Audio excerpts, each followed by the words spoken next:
punta tayo sa ating speed test. Kung wala pa po kayo speed test, pwede po kayo mag-download sa Play Store niyan. Okay, download nyo na po kung wala po kayo niyan. So, start natin.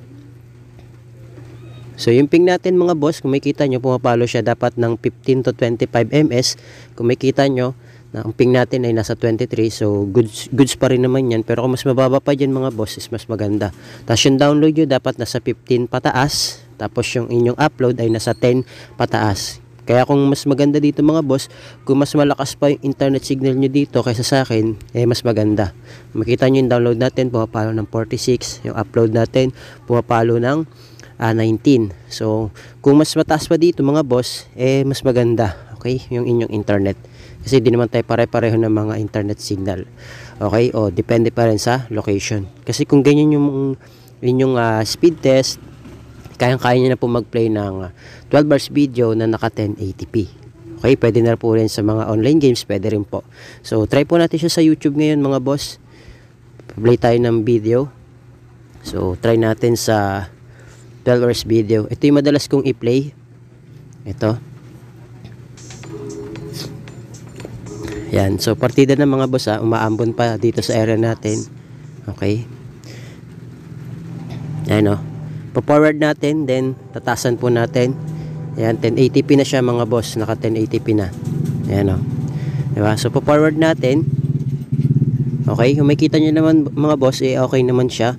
So, depende pa rin po talaga sa mga area. Hello mga boss, welcome back dito sa ating YouTube channel. Kamusta? Salamat nga pala sa walang sawa at patuloy na pagsuporta dito sa ating YouTube channel. Okay, so meron na naman tayong i-update sa inyo mga boss para po sa lahat ng mga gusto pong mapalakas yung kanilang mga internet signal. Okay, so ito nga mga boss, okay, December na, magpapaskot, bagong taon na. Okay, so I hope na marami pa po tayong ma-update, okay, ng mga video. Kaya mag-subscribe na po kayo, share nyo na rin po itong video para makatulong din po sa iba. Okay, so ngayon mga boss, ako po pala ay naka-talk and text. Okay, ang promo ko po ay Unli Data. So bubuksan ko lang yung ating data mga boss para makita nyo po. Okay, so para malaman nyo po, okay, sa mga gusto malaman naman kung may Unli Data o wala yung kanilang mga SIM card, lalo na kaya yung mga smart or talk and text, luma man yung o bago, kung gusto mong malaman kung meron, okay, punta lang po kayo sa dial asterisk 123, okay, number sign, then i-call mo para malaman mo kung merong Unli Data o wala. So kapag ka merong Unli Data yan mga boss, congratulations. Pero kung wala, pasensya na po kasi selected SIM lang po yung merong Unli Data sa mga naka-smart or talk and text, mapaluma man o bago yung inyong SIM card. So nakadepende pa rin po kay Lolo Smart kung isa sa mauulanan yung inyong mga SIM card. Okay, so isa po yung SIM card ko sa naulanan ng Unli Data.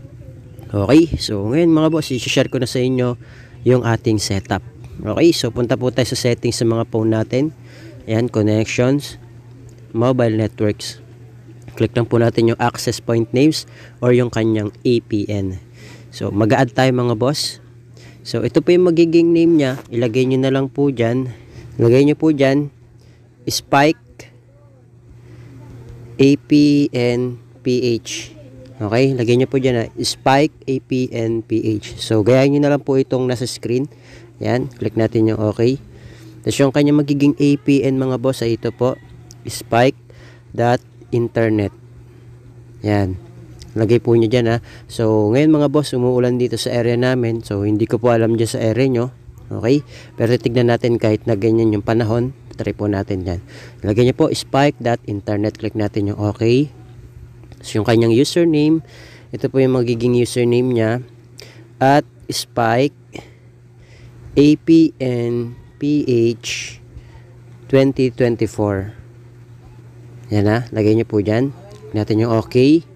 Tapos yung kanyang magiging password, ito naman po, ilagay nyo po dyan, at Spike APN PH 2024. Okay, click natin yung okay.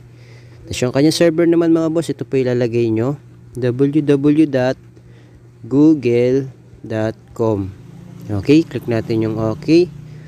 Tapos punta naman tayo dito sa kanyang authentication type. Authentication type niya mga boss, PAP or POP. Okay? Then yung kanyang APN type, lagay nyo lang po dyan default. May mga cellphone na kailangan i-type, may mga cellphone naman na i-click na lang. Okay, so basta ilagay nyo dyan default. Natin yung okay. Yung kanyang APN protocol naman mga boss, lagay nyo lang po dyan IPv4, IPv6. Ito po. Okay. Tapos yung kanyang APN roaming protocol, ganun din po, IPv4, IPv6. Click nyo lang po yan. Then, yung kanyang bearer naman mga boss, wag nyo na papakalaman yan. Lagay nyo na lang po dyan unspecified. Okay? Para po ayun kasi sa mga naka 2G, 3G, 4G, LTE at 5G. Okay? Pwede nyo rin naman dalawa. Option lang to, dalawa. Okay? Unspecified or LTE. Pwede rin naman kung naka LTE ka, LTE lang. Okay? So, depende na rin po sa inyo. Pero sa atin kasi, unspecified para po sa lahat. Okay? Click natin yung okay. Then, save na po natin siya mga boss. Then, kapag na-save na po natin, gagawin natin, i-click na po natin yung spike para yan po yung maging default APN natin.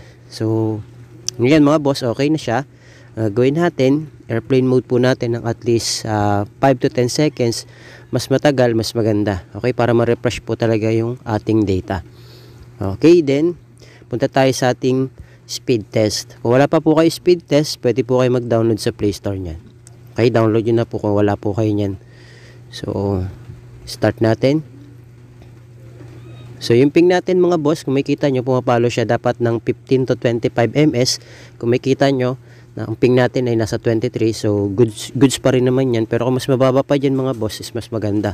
Tapos yung download nyo, dapat nasa 15 pataas. Tapos yung inyong upload ay nasa 10 pataas. Kaya kung mas maganda dito mga boss, kung mas malakas pa yung internet signal nyo dito kaysa sa akin, mas maganda. Makita nyo yung download natin, pumapalo ng 46. Yung upload natin, pumapalo ng 19. So, kung mas mataas pa dito mga boss, mas maganda. Okay? Yung inyong internet. Kasi di naman tayo pare-pareho ng mga internet signal. Okay? O, depende pa rin sa location. Kasi kung ganyan yung inyong speed test, kayang-kaya nyo na po mag-play ng 12 hours video na naka 1080p. Okay, pwede na po rin sa mga online games, pwede rin po. So, try po natin siya sa YouTube ngayon mga boss. Play tayo ng video. So, try natin sa 12 hours video. Ito yung madalas kong i-play. Ito. Yan. So, partida ng mga boss umaambon pa dito sa area natin. Okay. Ayan o. Pa-forward natin, then tatasan po natin. Ayan, 1080p na siya mga boss. Naka 1080p na. Ayan o. Diba? So, pa-forward natin. Okay, kung makikita nyo naman mga boss, okay naman siya. So, depende pa rin po talaga sa mga area. Okay, malakas naman yan. Pwede yan sa mga naka-dito SIM. Pwede po yan sa mga smart, token text. Pwede po ito sa Globe or TM. Pwede po. Okay, so feedback na lang po kayo kung working po sa inyo or hindi itong video tutorial natin. Dahil marami pa po tayong i-update sa inyo mga boss. Okay, so feedback lang po kayo para malaman po natin kung gumagana po sa inyo. Good for all networks yan mga boss ha. Mag-feedback na lang po kayo. Share nyo na rin po itong video para alam po natin kung nakatulong po. Okay, so yun lang mga boss. Thank you, God bless. See you on my next video.